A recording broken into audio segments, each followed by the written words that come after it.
दो सदिशों का अदिश गुणनफल यानी स्केलर और dot product of two vector. पिछले वीडियो में हमने दो सदिशों का अदिश गुणनफल के बारे में बहुत ही अच्छे तरीके से पढ़ लिया था, उनका ज्यामितीय निरूपण भी देख लिया था, है ना, ज्यामितीय मीनिंग भी देख लिया था और उसको बहुत ही अच्छे तरीके से हम लोग समझ चुके थे। कुछ प्रॉपर्टीज भी देखे थे, आगे के कुछ प्रॉपर्टीज को इस वीडियो में हम लोग देखने वाले हैं। चलिए तो बात करते हैं अदिश गुणनफल के महत्वपूर्ण गुणधर्म यानी इंपॉर्टेंट प्रॉपर्टीज ऑफ स्केलर और डॉट प्रोडक्ट। पहला प्रॉपर्टीज है क्रम विनिमय नियम यानी कि कम्यूटेटिव लॉ। मान लेते हैं, माना वेक्टर ए तथा वेक्टर बी, वेक्टर ए तथा वेक्टर बी दो सदिश हैं, दो सदिश हैं, दो सदिश हैं। तो vector A dot vector B बराबर में हो जाएगा vector B dot vector A. क्रम विनिमय नियम उसमें लागू होता है। हम लोग शुरू में भी वैसे प्रूव किए थे, यहां भी दोबारा से हम लोग देख लेते हैं ये कैसे बराबर होगा, कैसे बराबर होगा। चलिए इसको हम लोग यहां पे देखते हैं। ठीक है, मान लेते हैं, माना वेक्टर ए तथा वेक्टर बी के बीच का कोण थीटा है। बीच का कोण क्या है? थीटा है। तो जाहिर सी बात है, अगर मैं vector A dot vector B लिखना चाहूंगा तो आप कहोगे कि सर वेक्टर ए का मैग्नीट्यूड इंटू वेक्टर बी का मैग्नीट्यूड और इंटू में कॉस थीटा होगा ना जी।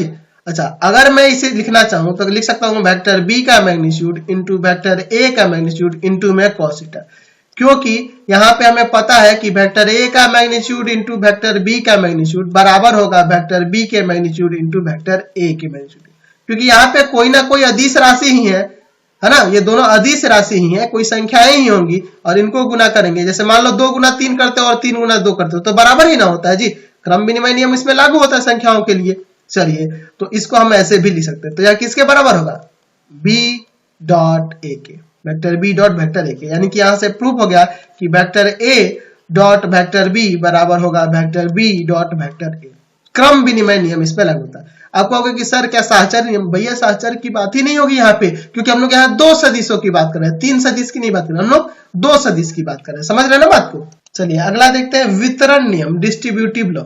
मैं मान लेता हूं, माना वेक्टर ए, वेक्टर बी तथा वेक्टर सी 3 सदिश है, 3 सदिश है। तो इसके लिए यहाँ पे हम ले सकते हैं vector A in dot vector B plus vector C बराबर में vector A dot vector B और प्लस में vector A dot vector C, यह इसके बराबर होगा। यह होता है आपका वितरण नियम। चलिए इसको साबित करके देखते हैं, इसका आप प्रमाण देखते हैं। मैं यहाँ पे मान लेता हूं ए एक वेक्टर है जिसका पोजीशन वेक्टर वेक्टर ए है। अच्छा, ए एक बिंदु है जिसका पोजीशन वेक्टर वेक्टर ए है। अच्छा, उसी तरह से बी एक बिंदु है जिसका पोजीशन वेक्टर वेक्टर बी है। ठीक है, और BC जो है ना, BC वेक्टर, वह वेक्टर C दिया है। ठीक है, चलिए इसके लिए मैं यहाँ पे चित्र बना लेता हूं। OA वेक्टर है, दूसरा आपका OB है और एक है आपका B to C। मैं यहाँ पे उसको ले लेता हूं। ठीक है, योग की बात हो रही है ना जी, B प्लस C की, तो इसलिए मुझे भी यहाँ पे उसी तरह से लेना होगा। OA यह आपका वेक्टर वेक्टर A है, यह आपका वेक्टर बी है और यह जो सदिश दिया है यह आपका वेक्टर सी है। यहाँ पे बी ले लेते हैं, यह आपका सी हो जाएगा। तो मैं अगर ओ से बी सी को मिला दूं, ओ से सी को मिला दूं तो देख लो यह सदिश जो होगा इन दोनों के योग के बराबर होगा, वेक्टर ओ बी और वेक्टर बी सी के योग के बराबर हो जाएगा, यानी कि यह हो जाएगा वेक्टर बी प्लस में वेक्टर सी। अब मैं OA का वेक्टर OA और OA पर OB का और OC का प्रक्षेप लेता हूं। वेक्टर OB का वेक्टर OA पर प्रक्षेप ये हो जाएगा और यहाँ पे ये प्रक्षेप हो जाएगा। ठीक है, समझ गए ना बात को? यहाँ पे हम लोग ले लेते हैं M और यहाँ पर ले लेते हैं N। समझिए बात को, यहाँ पे OM जो है वेक्टर OB का वेक्टर OA यानी कहने का मतलब वेक्टर B का वेक्टर A पर प्रक्षेप है और MN क्या है? MN क्या है? तो MN आपका है वेक्टर C का वेक्टर A पर प्रक्षेप और आपका ON क्या है? वेक्टर B प्लस C का वेक्टर ए पर प्रक्षेप। यही ना होगा आपका, ये सब तो पता है ना आपको, प्रक्षेप के बारे में मैंने पढ़ा रखा है आपको। चलिए मैंने इसमें रचना की, रचना में क्या किया है, रचना में क्या किया है, रचना में मैंने यहां पर क्या किया है, बीएम लंब ओए तथा सीएन लंब ओए खींचे, ये काम हम लोग किए हैं। ठीक है, अब देखिए इसके बाद हम लोग क्या करते हैं, हम लोग बात करते हैं वेक्टर एलएचएस लेकर vector A dot vector B plus vector C की। तो आपको पता है कि दो सदिशों का अदिश गुणनफल किसी एक सदिश का परिमाण और किसी दूसरे सदिश का पहले वाले सदिश पर प्रक्षेप के गुणनफल के बराबर होता है। तो हम इसे लिख सकते हैं कि वेक्टर ए का परिमाण और इनटू में वेक्टर बी प्लस सी का, वेक्टर बी प्लस सी का वेक्टर ए पर प्रक्षेप, वेक्टर बी प्लस सी का वेक्टर ए पर प्रक्षेप यानी कि ON। समझ में आया? ऐसे हम लोग लिख सकते हैं, हम लोग वेक्टर ए के मैग्नीट्यूड को, वेक्टर ए के मैग्नीट्यूड को OA लिख सकते हैं चित्र के अनुसार, और यहाँ पे इनटू में ON। अब यह ON को हम चाहे तो यहाँ पे कर सकते हैं OM प्लस में MN कर सकते हैं, अलग अलग गुना करोगे तो OA इंटू में OM और प्लस में OA इंटू में MN होगा। समझ गए ना? देखिए यहां पर OA क्या है आपका, OA आपका वेक्टर ए का मैग्नीट्यूड है, और इनटू में OM जो है, OM वह वेक्टर बी का वेक्टर ए पर प्रक्षेप है। ठीक है, प्लस इसे वेक्टर ए का मैग्नीट्यूड, और यहां पे लिख सकते हैं आपका MN। तो MN क्या है आपका, वेक्टर सी का वेक्टर ए पर प्रक्षेप।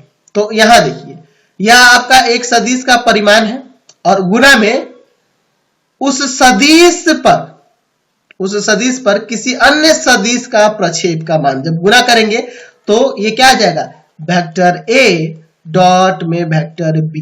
देख लो OM क्या है, वेक्टर बी का वेक्टर ए पर प्रक्षेप, और यहाँ इनटू में ए का मैग्नीट्यूड है तो वो vector A dot vector B के बराबर होगा। प्लस यहाँ पे देखिए MN क्या है आपका, MN वेक्टर सी का वेक्टर ए पर प्रक्षेप है और इनटू में वेक्टर ए का मैग्नीट्यूड है, यानी कि यह क्या हो जाएगा, vector A dot vector C का डॉट प्रोडक्ट ही ना होगा जी। तो यहां से देख लीजिए ये साबित हो गया कि vector A dot vector B plus vector C बराबर में होगा vector A dot vector B और प्लस में वेक्टर ए डॉट वेक्टर सी।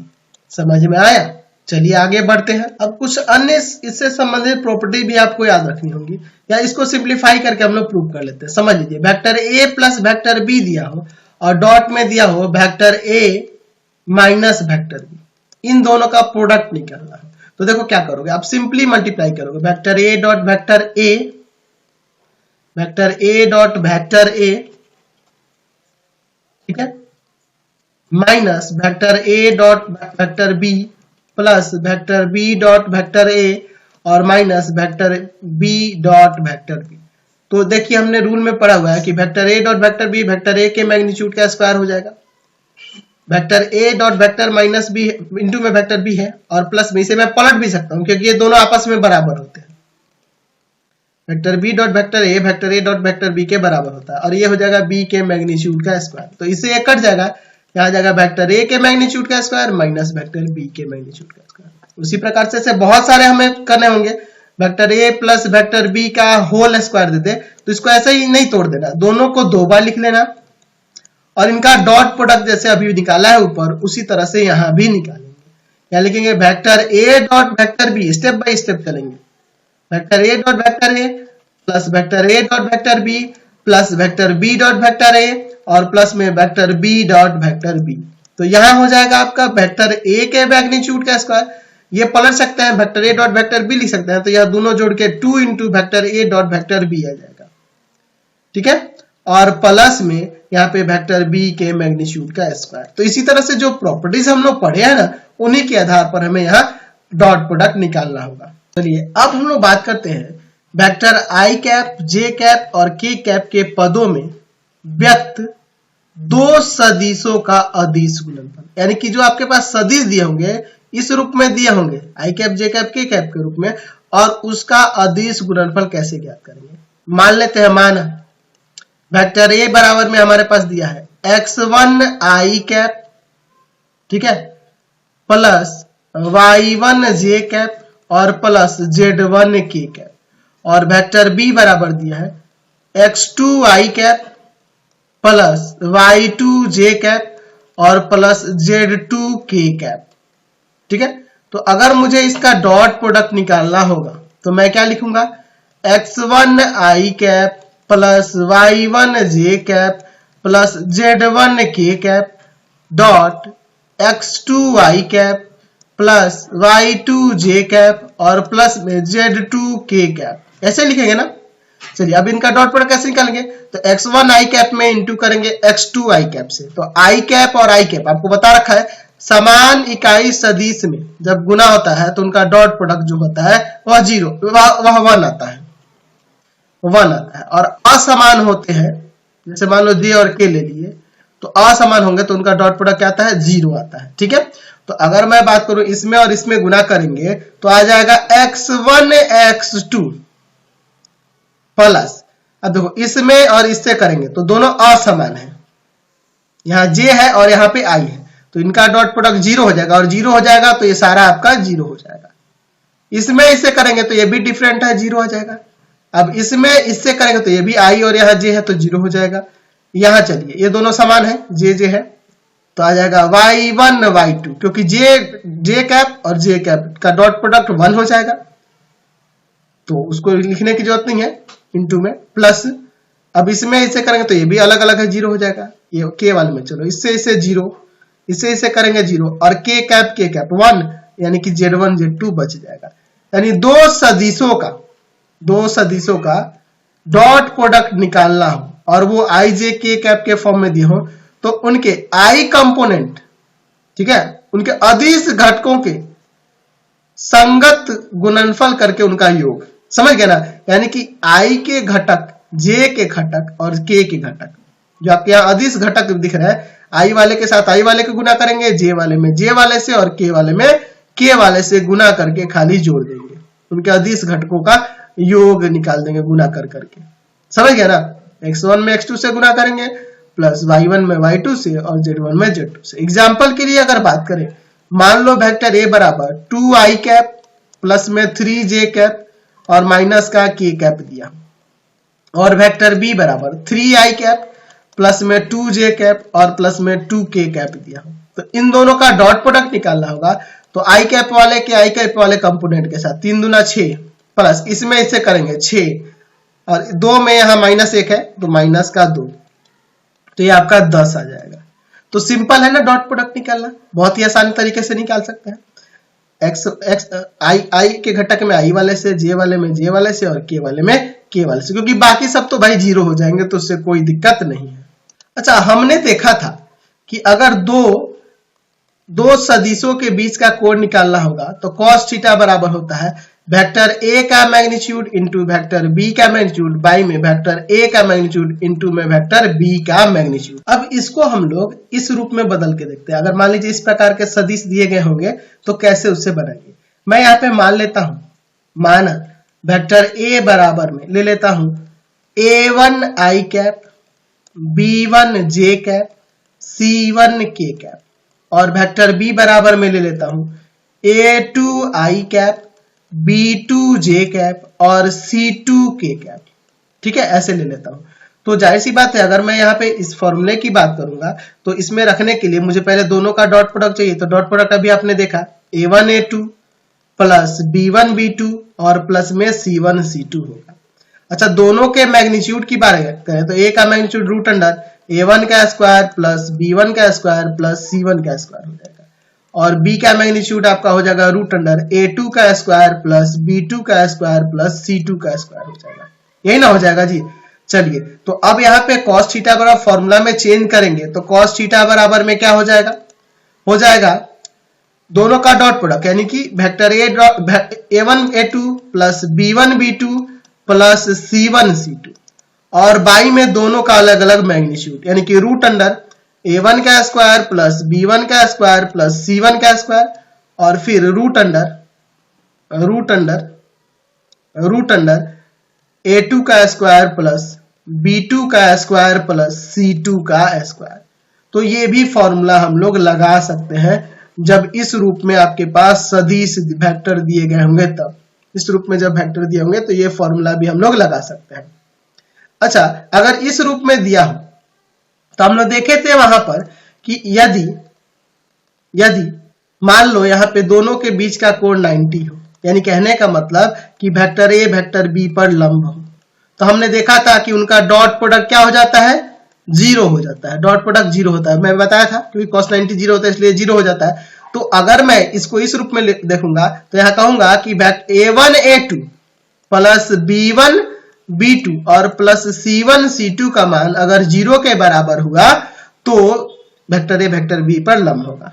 दूसरा, यदि थीटा बराबर में 0 की बात करेंगे तो थीटा 0 के बराबर कब होगा, या 180 के बराबर हो या 180 के बराबर। पहले 0 वाला देख लेते हैं, ठीक है। थीटा जब 0 के बराबर हो, यानी कहने का मतलब कि दोनों सदिश आपस में समांतर हो, वेक्टर ए वेक्टर बी के समांतर, तो 0 डिग्री का कोण बनाएंगे यानी कि दोनों की दिशाएं एक होंगी। अगर मैं थीटा 180 लूंगा तो वो दिशाएं विपरीत हो जाएंगी, है ना, उनको संरेख या समांतर भी ले सकते हैं, ठीक है। तो जब समांतर होगा तब क्या होगा, समांतर होने के लिए शर्तें देख लीजिए। तो हम लोग जानते हैं कि वेक्टर ए वेक्टर बी के समांतर कब होता है, जब वेक्टर ए वेक्टर बी का लैम्डा टाइम्स हो। तो मैं यहाँ पे वेक्टर ए का मान ले लेता हूं। वेक्टर ए का मान था a1 i cap b1 j cap plus c1 k cap, और लैम्डा वेक्टर बी का मान है a2 i cap plus b2 j cap और प्लस में c2 k कैप, ठीक है। चलिए अब उधर लैम्डा से मैं मल्टीप्लाई कर देता हूं, a1 i cap plus b1 j cap और प्लस में c1 k कैप बराबर में यहाँ पे हो जाएगा a2 lambda i cap b2 lambda j cap और c2 लैम्डा k कैप।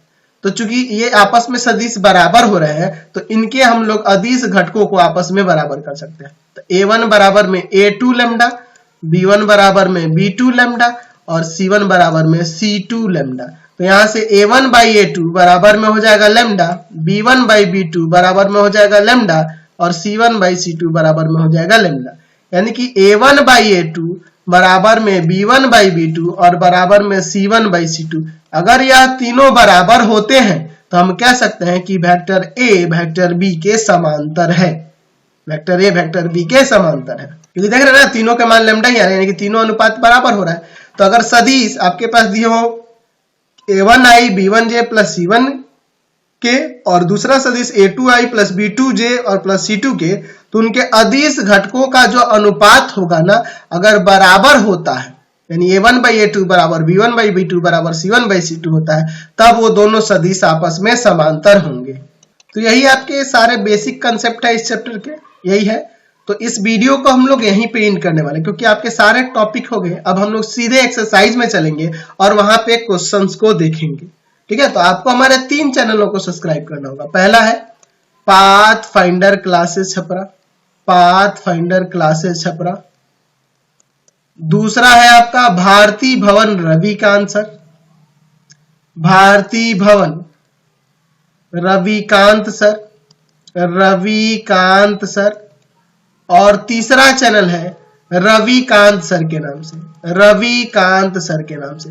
तीनों चैनल को सब्सक्राइब करेंगे और इससे संबंधित वीडियो के लिए सीधे डिस्क्रिप्शन में जाएंगे और इससे संबंधित नोट्स के लिए गूगल पे जाके सर्च करेंगे www.ravikansir.in, रविकांतसर.in, और यहाँ पर जाकर आप सभी क्लासेस के नोट्स को और उनके पीडीएफ को डाउनलोड कर सकते हैं और पढ़ भी सकते हैं। तो कमेंट करके जरूर बताइएगा कि हमारे चैनल के वीडियो कैसे लगते हैं आप लोग।